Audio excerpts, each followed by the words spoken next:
नमस्कार मित्रों, स्वागत करता हूं आप सभी का अपने इस चैनल पर। प्यारे दर्शकों, आज हम बात करेंगे जन्म कुंडली में प्रेम विवाह के योग को लेकर के। कुंडली में ऐसी कौन सी ग्रह स्थिति है, कौन सा ऐसा कारण होता है कि प्रेम विवाह में परिवर्तित हो जाता है। क्योंकि आज का युवा जो प्रेम करने वाला है वो बहुत हद तक ये चाहता है कि उसका प्रेम विवाह के रूप में परिवर्तित हो जाए, प्रेम विवाह बन जाए। अब वो बन पाएगा या नहीं बन पाएगा, इसका विचार हम कुंडली में कैसे करें, कैसे देखा जाए कि इस व्यक्ति की कुंडली में प्रेम विवाह का योग है या नहीं है।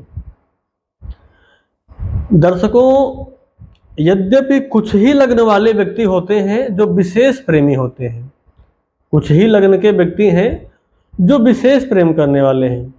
उनमें से वृष लग्न, मिथुन लग्न, कर्क, तुला, धनु, मीन, लेकिन फिर भी उनमें से विशेष जो हैं वो वृष, तुला और कर्क लग्न वाले, ये बहुत ही मतलब कहिए कि अत्यधिक प्रेम करने वाले हैं ऐसे लग्न के व्यक्ति।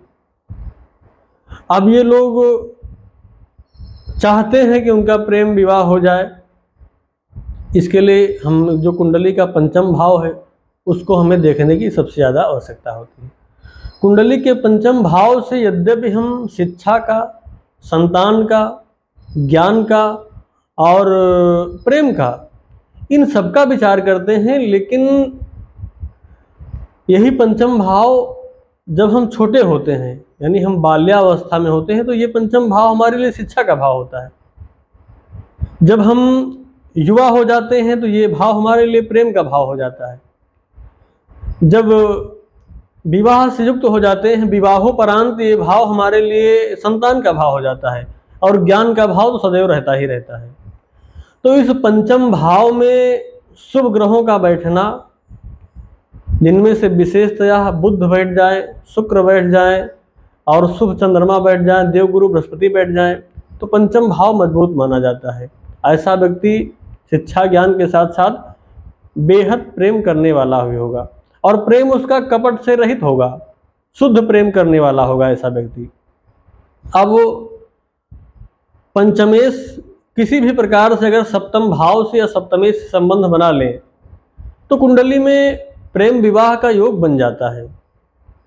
जैसे मान लिया जाए पंचमेश सप्तम भाव में बैठ जाए, या सप्तमेश आकर के पंचम भाव में बैठ जाए, तो सबसे अच्छी युति तो यही मानी जाती है कि इस युति में तो प्रेम विवाह बनना बहुत स्वाभाविक है, यानी सबसे अच्छा युति यही है। लेकिन कहीं से भी पंचम भाव का स्वामी जहाँ पर बैठे हो वो सप्तम भाव के स्वामी से दृष्ट हो जाए, या सप्तम भाव के स्वामी के साथ युति में बैठ जाए, तो भी कुंडली में प्रेम विवाह के योग बन जाते हैं। अब प्रेम विवाह के योग बन जाते हैं, प्रेम विवाह हो भी सकता है। हालांकि विवाह चले ना चले, क्योंकि सप्तम भाव अगर मान लीजिए पीड़ित है या कुछ भी है, अन्य कोई कमियां हैं, सप्तम भाव कमजोर है, पीड़ित है, पाप ग्रहों से युक्त है, दुष्ट है, तो विवाह चलेगा या नहीं चलेगा उसकी गारंटी अभी तो नहीं कही जा सकती, कुंडली देख करके ही बताई जाएगी। लेकिन विवाह हो जाएगा, यानी प्रेम विवाह में परिवर्तित हो जाएगा अगर ऐसी युक्ति बनती है तब। हालांकि चतुर्थ भाव को भी देखना चाहिए। चतुर्थ भाव अगर शुभ हो, अच्छा हो, तो व्यक्ति प्रेम करने वाला होगा, साथ ही साथ वो कपट रहित उसका प्रेम होगा, तो इसका भी विचार करना चाहिए। तो इन युतियों के कारण कुंडली में प्रेम विवाह योग बन जाते हैं। तो दर्शकों, ये युतियों के कारण प्रेम विवाह योग बन तो जाते हैं, लेकिन फिर भी मैं ये कहूँगा कि जब भी आपको विवाह करना हो, प्रेम विवाह भी करना हो, तो भी एक बार आप अपनी कुंडली को दिखवा जरूर लीजिए। कुंडली मिलान अवश्य करवा लें, तभी विवाह करें, तब मेरे हिसाब से ज़्यादा उचित रहेगा।